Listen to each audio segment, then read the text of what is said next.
And so there's some skills and some tips that I've learned along the way that I'd like to share with you, whether you're teaching Sunday school or VBS or midweek clubs. When it's large multi-age groups, here are some tips that I've learned along the way. Tip number 1, be prepared. I have noticed and learned that these kids will take you down if you are not prepared for them. So if you're fumbling for a visual or if you've lost your place in your notes, you will quickly lose the attention of the kids that you're teaching. Suddenly that boy doing the armpit noises is way more interesting than what you're teaching from the front. And the kids start focusing on him, and then that's it, you're finished. So have any visuals and props you're going to use ready and in order before you start. Also, know your lesson. Know how you're going to start, the very important middle section, and know how to end. I've noticed this from observing public speakers and teachers. Sometimes people just don't know how to stop once they've started. So if you need to, if you notice that's a tendency you have, then work on that ahead of time, how you're going to stop the lesson, bring it to a close. So be prepared. And along with that is know your stuff. When you're confident about what you're teaching, distractions and unexpected hiccups won't throw you. So take that time to prepare ahead of time. Be confident about how you're going to grab the kids' attention. Know what scripture passage you're teaching on and what passages you might want the kids to look up. Practice. If you're telling a story, we're going to talk a little bit more about that in a little bit, but storytelling has its own unique skills. So practice ahead of time if you're going to tell a story.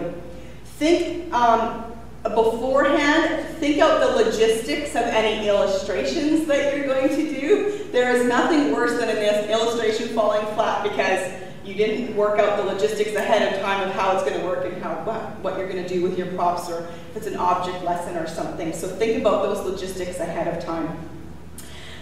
Next, plan for transitions. One of the easiest ways to lose kids' attention is during transitions.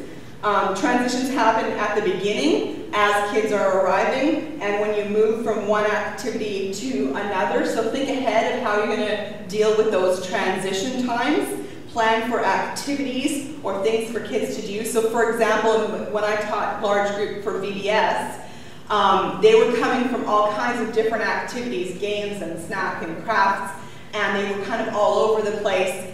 And so I had music playing, our VBS music, but I had it playing fairly loudly, so when they came into the gym and sat at their spot, it was almost too loud to start chatting with the kids beside them. They didn't have that time to settle in, start talking to each other before I started talking. So I had the music on for that transition time, and then I started right away. I didn't wait till the very last child trickled in. I didn't give them time to get settled in and start chatting with the kids beside them. So kind of think ahead of time what you're going to do during those transition times.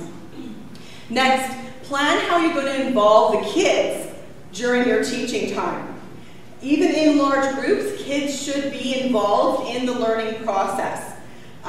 It always adds time when you involve kids, but it's worth it, so plan for it and add that extra time in when you're preparing to teach.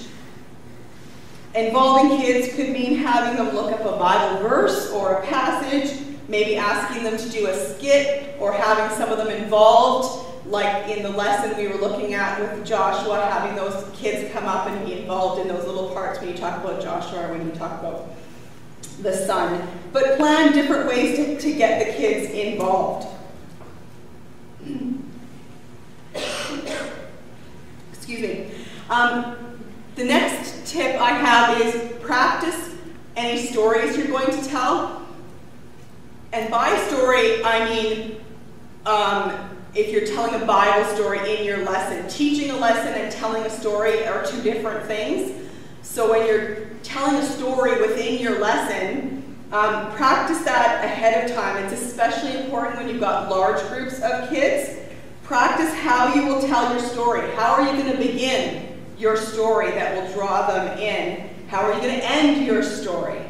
Practicing builds your confidence, and if there's a distraction, you're not going to get thrown off and lose your place.